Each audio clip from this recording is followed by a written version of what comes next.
وہ خود ایک اعلیٰ عہدے پر سرکاری ملازم تھا۔ اس کے 3 بیٹے تھے، تینوں سونے کا چمچ منہ میں لیے پیدا ہوئے اور شاہانہ زندگی گزرتی رہی۔ وقت تیزی سے گزرا اور اس کے نام کے ساتھ ریٹائرڈ لگ گیا۔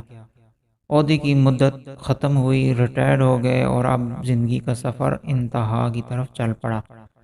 بیٹوں نے باپ کے عہدے سے خوب لطف اٹھایا۔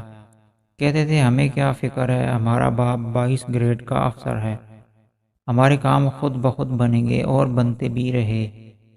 ایک ٹیلی فون کال پر سب کچھ قدموں میں حاضر ہو جاتا تھا۔ پھر وہ دن آ گیا جب بیٹے یہ بھول گئے کہ یہ وہی باپ ہے جس کے نام اور عہدے کی وجہ سے لوگ ہمیں سر کہتے تھے۔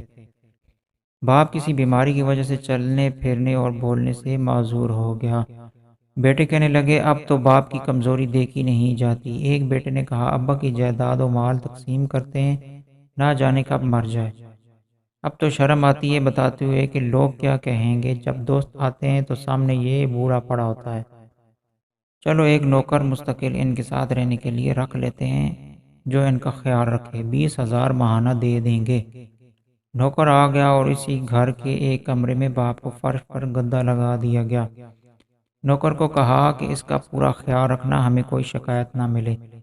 بیٹوں کی شادیاں ہوئیں، ایک نے گرمی کی چھٹیاں گزارنے فرانس کا پروگرام بنایا اور دوسرے نے لندن اور تیسرے نے پیرس کا، اور ہر جگہ اپنا تعارف 22 گریڈ کے افسر کے بیٹے ہونے سے شروع کرتے۔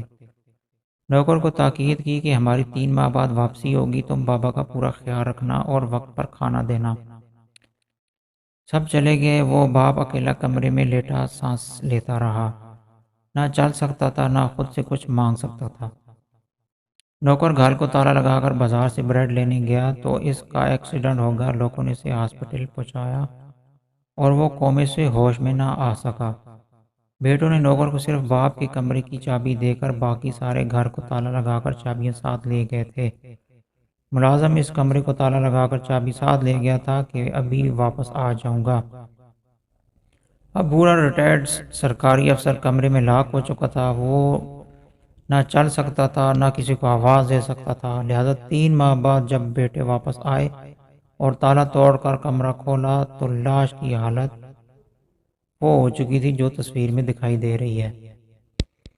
محترم خواتین و حضرات، عبرت کا مقام یہ ہے ہم کس طرح اپنی اولاد کے لیے حلال اور حرام کی پرواہ کیے بغیر ان کا مستقبل سنوارنے کے لیے تن من دھن کھپاتے ہیں اور زیادہ سے زیادہ دولت جائیدادیں بنا کر ان کا مستقبل محفوظ کرنے کی کوشش کرتے ہیں اور سوچتے ہیں کہ یہ اولاد کل بڑھاپے میں میری خدمت کرے گی۔ اعلیٰ ترین غیر ملکی سکولوں میں دنیاوی تعلیم دلواتے ہیں اور دین اسلام کی تعلیم دلوانے کو توہین سمجھتے ہیں، جس میں سکھایا جاتا ہے کہ والدین کی خدمت میں عظمت ہے، ہر انسان جو بوتا ہے اسی کا ہی پھل کھاتا ہے۔ ہمیں بھی سوچنے سمجھنے کی اشدت ضرورت ہے کہ ہم اپنی اولاد کو کیا تعلیم دلوا رہے ہیں، کہیں ہمارا حال بھی تو ایسا نہیں ہونے والا۔